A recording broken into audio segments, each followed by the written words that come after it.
Bonsoir. Au nom de la révolution du peuple camerounais, je me permets ce soir, avant de me reposer, de répondre à certainement un compatriote qui m'a posé une question après avoir regardé une de mes vidéos en me demandant de ne pas galvauder le terme génocide. Cette personne répond au nom de Dan Echo. Dan Echo, merci déjà d'avoir regardé ma vidéo et respectueusement, en tant que compatriote, en tant qu'Africain, en tant qu'humain tout simplement comme vous, je vais vous répondre. Alors, le mot génocide, je comprends bien que cela puisse vous faire peur. Je comprends bien que vous puissiez faire tout pour l'éviter. Mais je ne sais pas et j'espère que vous venez aussi de ce pays, le Cameroun. Au Cameroun, il n'y a pas eu un seul génocide, il y en a eu plusieurs. Et en l'occurrence, actuellement, il y en a un dans la zone anglophone du Cameroun, dans le nord-ouest et le sud-ouest. Et ça a commencé depuis bientôt plus de 2 ans. Le génocidaire, c'est-à-dire celui qui est en train de tuer, c'est M. Paul Biya et son armée tribale, principalement les Boulous.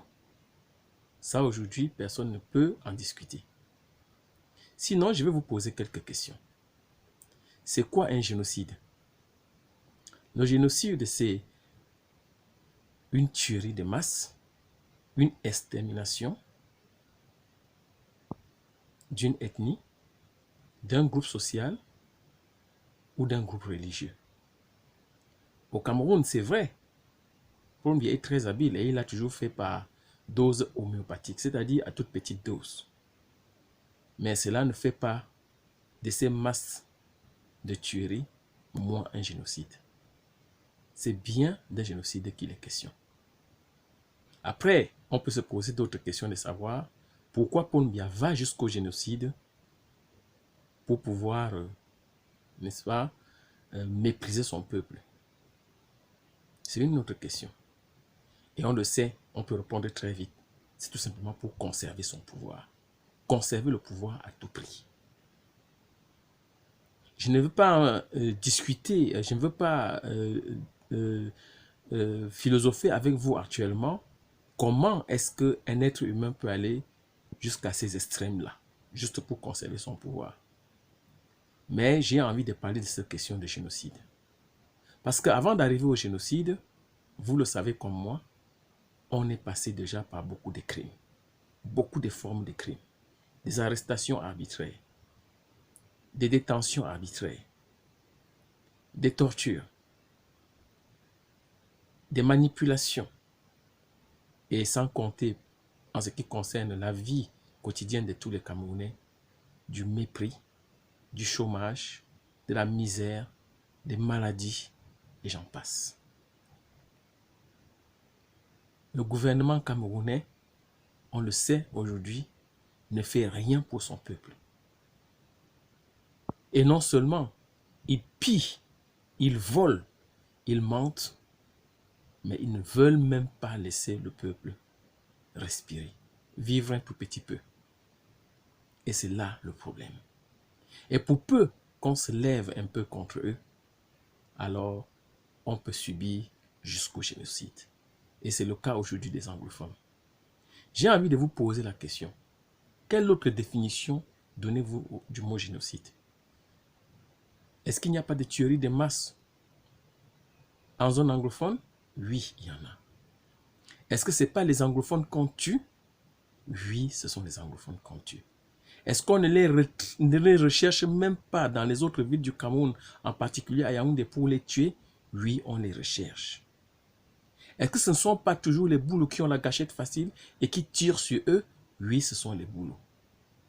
Et aujourd'hui, nous sommes même en train de comprendre que ces boulots-là le font avec les armes de l'État du Cameroun et les armes en provenance de la France. C'est de ça qu'il faut que nous réfléchissions aujourd'hui, mon cher frère. Oui, on peut tout accepter, mais on ne peut pas accepter le génocide.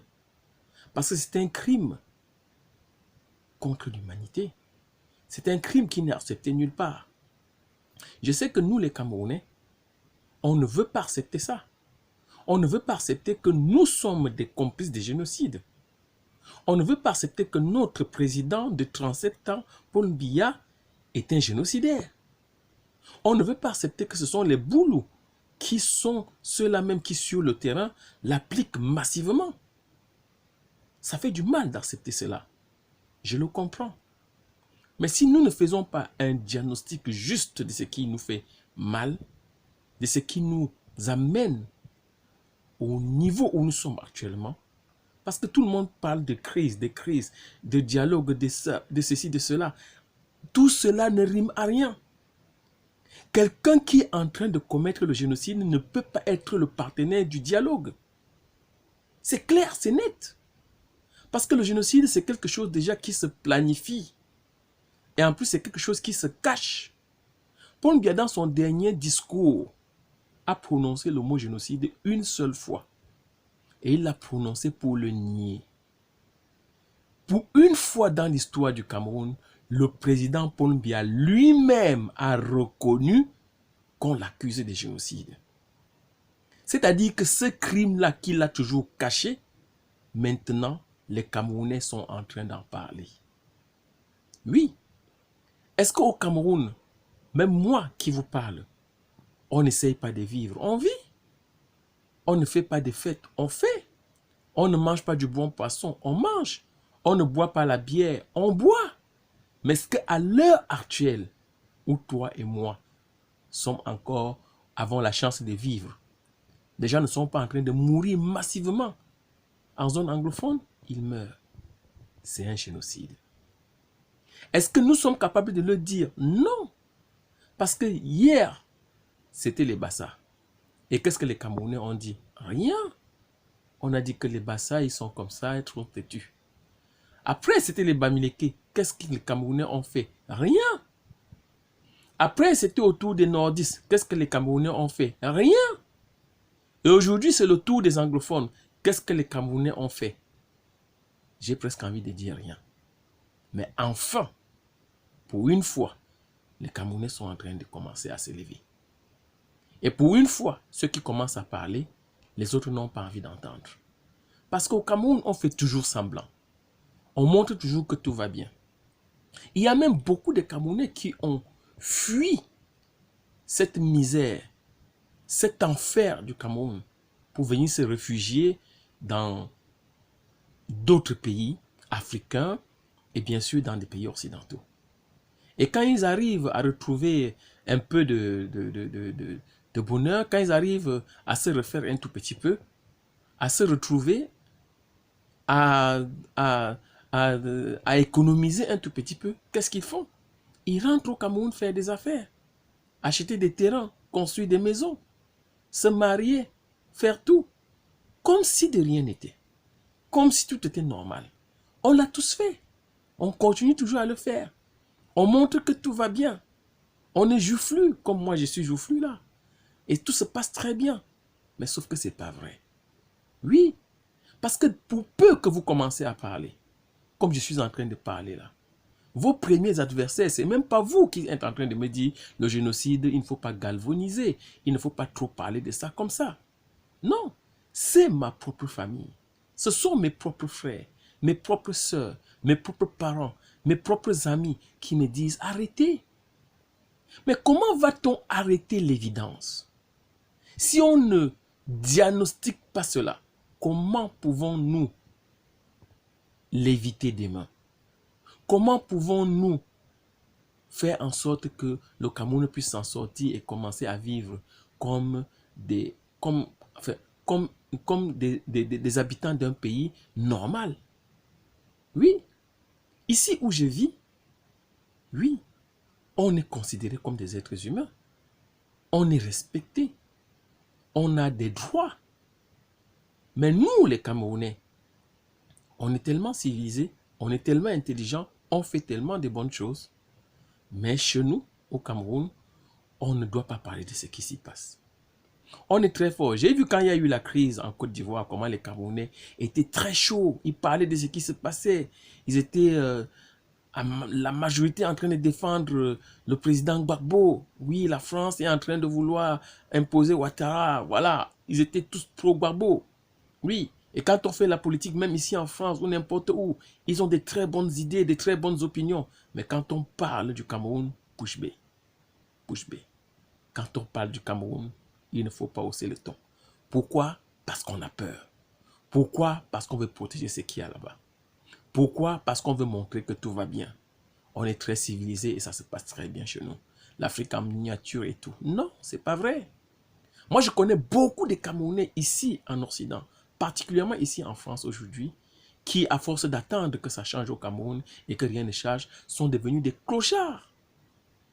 Alors que ce sont des brillants intellectuels, alors que ce sont des brillants artistes, alors que c'est des personnes qui ont des connaissances unies. Ils parlent très bien français, ils s'expriment très bien. Mais je vous assure, ils vivent comme des clochards ici aujourd'hui. Et même ceux-là ne vont jamais te dire que oui, il y a un génocide au Cameroun. Tous ces derniers temps, est-ce qu'il n'y a pas de fosses communes au Cameroun? Oui, il y en a.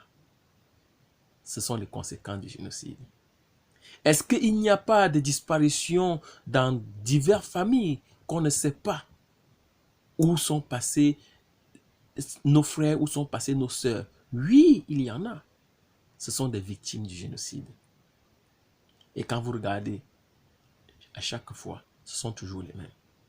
Après, je sais qu'il y a des crimes rituels, qu'il y a d'autres choses, qu'il y a du banditisme, qu'il y a, voilà, beaucoup d'autres sortes de vices.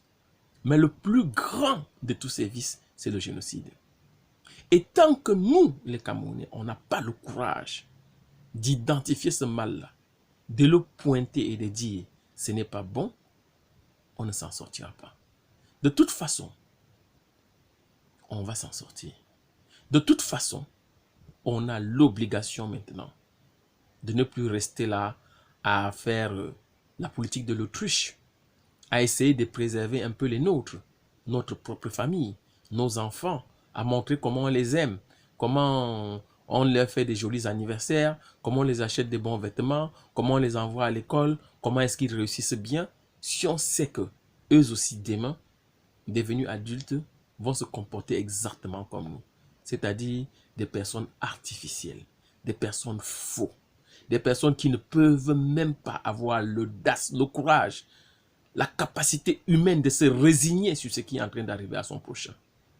Non, ce n'est plus possible, mon cher frère. Oui, mon cher frère, ce qui se passe au Cameroun, c'est bien et c'est bel et bien un génocide. Il faut le dire. Je sais que ça fait mal d'accepter. Je sais que ça fait mal d'accepter que nous sommes des génocidaires. Même si ce n'est pas nous qui le faisons, quand on ne dit rien, on est déjà complice de ça. Moi, je ne veux pas être complice du génocide au Cameroun.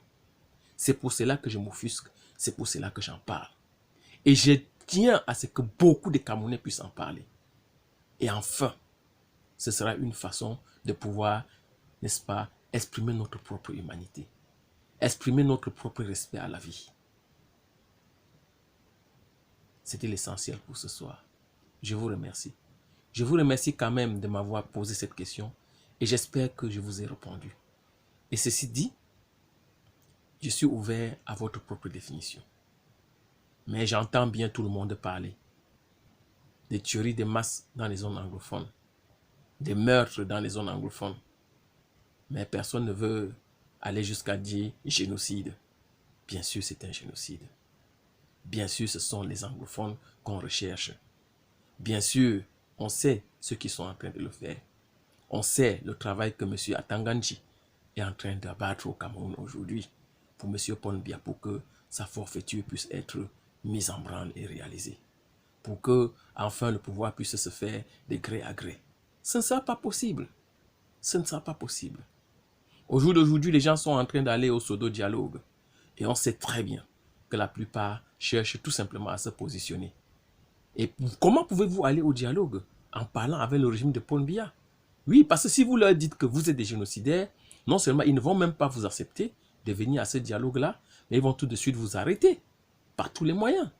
Alors que si nous savons que c'est le génocide, je pense que tous les Camerounais devaient être lucides et se dire que quand quelqu'un est génocidaire, il faut mettre en branle, mettre en route tout ce qu'il faut pour faire partie de cette personne.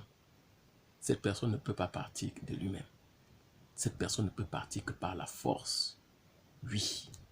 Et je vous dis, quand on enlève la vie des gens pour rien, cadeau, quand on tue des gens par masse et les enterre dans des fosses communes, c'est que nous, les vivants, nous avons affaire au moins pour pouvoir, n'est-ce pas, exprimer notre humanité, c'est de nous indigner. C'est d'appliquer ce qu'on appelle la légitime défense. Ces gens-là qu'on tue, ces anglophones-là qu'on tue, ça pouvait être moi, ça pouvait être vous. On a le droit d'appliquer la légitime défense à M. Paul Biya et son armée. Oui, nous allons continuer à les faire comprendre qu'on n'accepte pas ça. Nous allons continuer à faire nos recherches pour pouvoir savoir qui sont ceux qui les supportent, qui sont ceux qui leur donnent les armes. Si ceux-là ne savent pas que c'est un génocide, on va leur faire comprendre que c'est un génocide. Et puis, s'ils ne veulent pas, d'une façon humaine, prendre leurs responsabilités pour que cela s'arrête, nous serons là pour les combattre. Et on les combattra jusqu'à la mort s'il le faut. Oui, le génocide, c'est un crime imprescriptible, un crime accepté nulle part. Et c'est ce qui se passe au Cameroun aujourd'hui. Et après, quand on aura accepté le crime de génocide, je pense qu'on n'aura aucun mal d'accepter tous les autres crimes. Merci beaucoup.